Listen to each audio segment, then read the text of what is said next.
Hello everyone and welcome back to our next installment in Warcry 2.0. This time we're taking a look at our Fyreslayers. So, let's get started here. First off, we got a couple of new units, all of them heroes though, no new unit models. So what do we have? Well, we got the Auric Runefather and his son.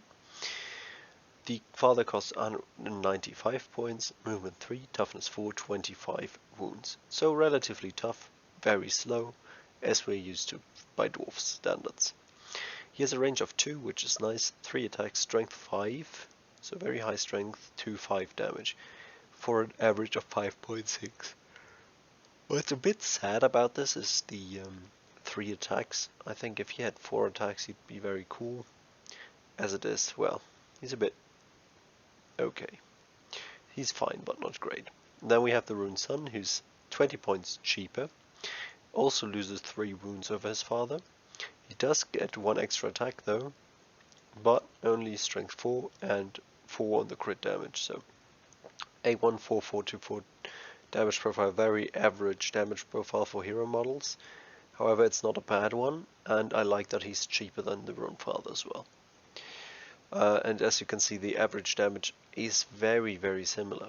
And if you're fighting against strength 3 models, which is not unlikely, against toughness 3 models, and many models in the game are toughness 3, then the Rune Son is going to perform even better than the father, because he doesn't, well, the father doesn't benefit at all from fighting a toughness 3 enemy. So then we have the Grimwrath Berserker. He's 190 points, so again quite expensive. Not super expensive, but not cheap either. Movement 3, toughness 4, 25 wounds. A range of 1, 3 attacks, strength 5, 2-5 damage. Well, does that sound familiar to you? It does, because it's exactly the same profile the Runefather has. I think it's a bit sad that this is so samey. They could have done something different here, I don't know. It feels a bit sad anyways. They do have different abilities that we're going to look at as well. But that's the only thing that differentiates them, their abilities. Then we've got the Battlesmith. He's 175 points, so just like your Rune Son. He has movement 3, toughness 4, 25 wounds. A range of 1, 3 attacks, strength 4, 2-4 damage. So quite bad damage output because of that attack characteristic of 3. That's not that high. Then we got the Auric Rune Master. He's only 170 points, so we're getting cheaper here. Also movement 3, toughness 4, 25 wounds. A range of 2 for 3 attacks, strength 4, 1-4 damage only, so there's a lower damage thing here, which puts him to 3 points of damage on average. So the highest strength characteristic on him, well, it's not high, it's strength 4, but strength 4 isn't very useful if you only have a base damage of 1. And yeah, 3 attacks. He's just pretty pitiful in terms of damage output. We'll see if his ability is good enough to justify bringing him. Then we got the Doomseeker. He's 180 points. He's just going to be a slightly cheaper version of the Grimwrath Berserker, I think. Same movement, toughness, and wound characteristics. 1 range, 4 attacks, strength 4, 2-4 damage. So now he's basically the same as the Rune Son, with the exception of getting 3 more wounds. However, I don't think he has an ability where the Auric Rune Son does, so I don't quite understand why he's more expensive than the Rune Son is.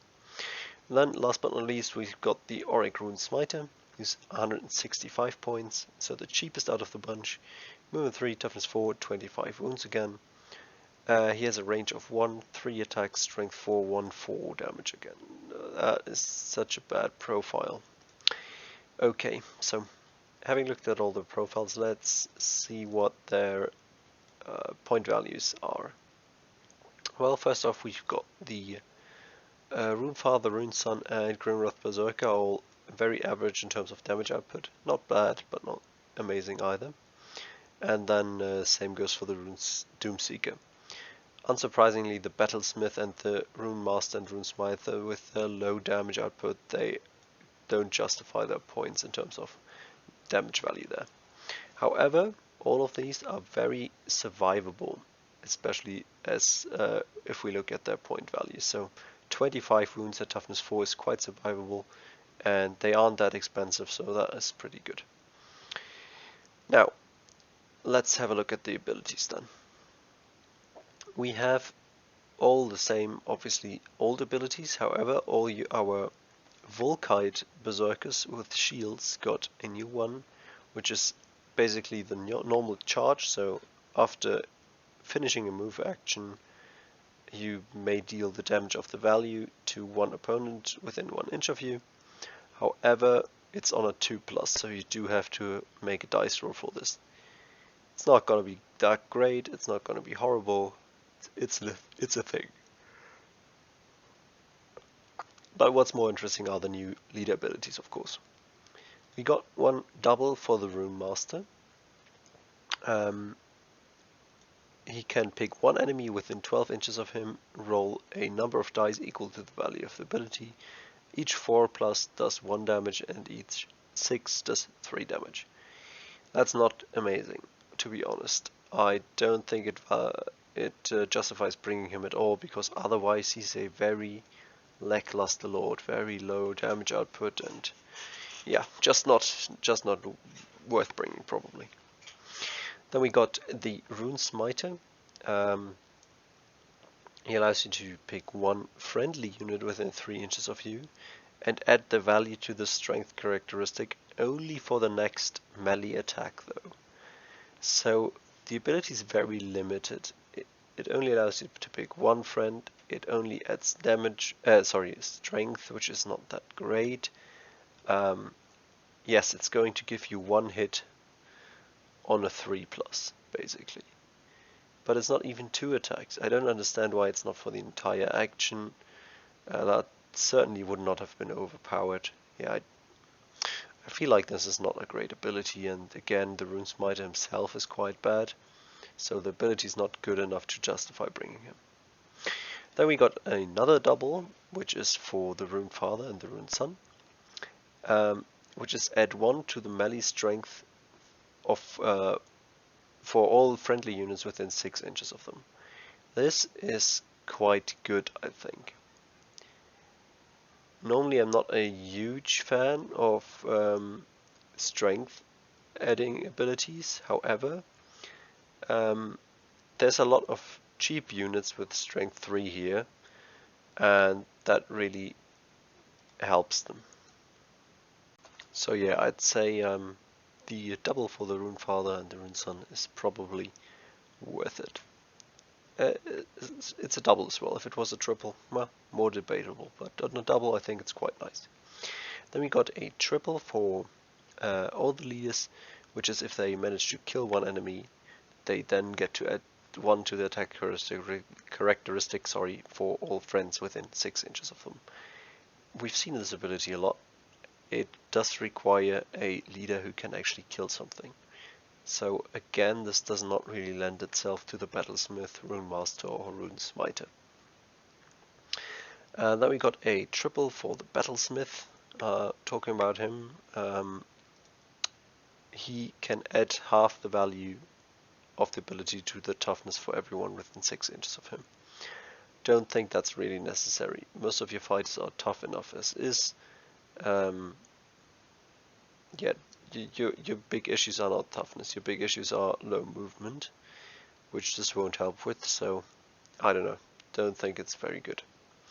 And then last but not least, we've got a quad for the Grimwrath Berserker, which is adding the value of the ability to your movement, so potentially making him quite fast, and on top of that giving him rampage. So you can make a bonus move action, which then will have, say, the value is 4, so you'll have 7 inches of movement, which is quite fast.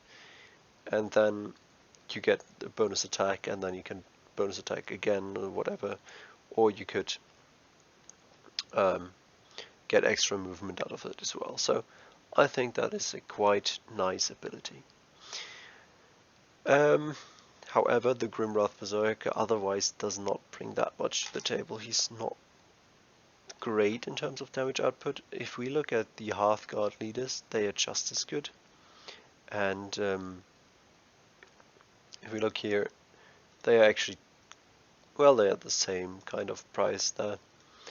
However, the Hearthguard also gets a pretty good Rampage ability on a triple as well. So I don't think that Grimwrath Berserker is that great either. So, what do I think in terms of list building now? Let me show you here. I would bring one Auric Hearthguard, because I think that double to allow you to slow down enemies can be very good, especially since your own warband is really slow. So it's gonna be helpful to to basically buff your entire army with by slowing someone down that you really need to catch up with, for example, or even someone you don't want to catch up with you can slow them down as well. Now we got 3 Volkites with double weapons because they are relatively cheap and not bad for the point values.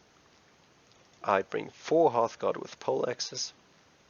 However, there's an argument to be made for the broad axe as well. It's gonna depend on what you normally expect to fight. If you're fighting a lot of toughness 3, toughness 3 opponents, then the broad axe is probably just as good as the pole axe. If you're fighting a lot of toughness 5 opponents, so Stormcast players or Iron Jaws players or whatever, then the broad axe is not worth it and the pole axe is better. Which is why I generally like the pole axe better, because it's kind of more versatile. And then I would bring as a leader the Auric Rune Sun. He's relatively good for his points value, he's not expensive at all. And his ability is going to really buff the Hearthguard with pole axes. So it's going to give them 1 more strength. So watch the damage per activation here if you will. So we buff that up from 3.6 to 4.5. So basically 1 entire point of damage per action that you're getting on top of your normal damage by using that double from the Rune Sun. So really not bad. It's not going to help if you bring these guys and you're fighting a toughness 5 warband, then you're not going to use it double because it's not going to work. It's not going to do anything for you. Moving from strength 3 to 4 doesn't help against toughness 5. But against most warbands it's going to be quite powerful, and I kind of like it. Obviously the triple for the leader, if you can get it, is better, adding attacks, but oftentimes you won't be able to add more attacks, so in that case I think the strength is going to be quite beneficial. One thing I do want to mention here is that the main issue of these guys is still speed.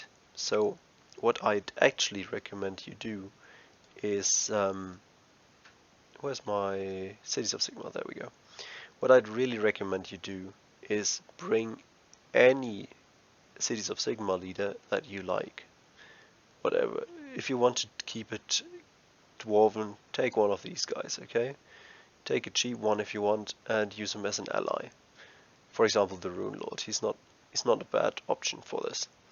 So you bring the Rune Lord, and then you say he's from Tempest Eye in terms of his city, and that's gonna give you access to the triple leader abilities. What am I looking at? There we go. To the triple that allows you to basically get the war for all your friendly units. So this is what I actually recommend if you want to competitively play Fyreslayers, is to get one ally from Tempest Eye and give you that big old movement buff on top of your otherwise pretty good warband. So anyways guys, thank you very much for watching. That's been it for today, and I'll hope to see you in the next one.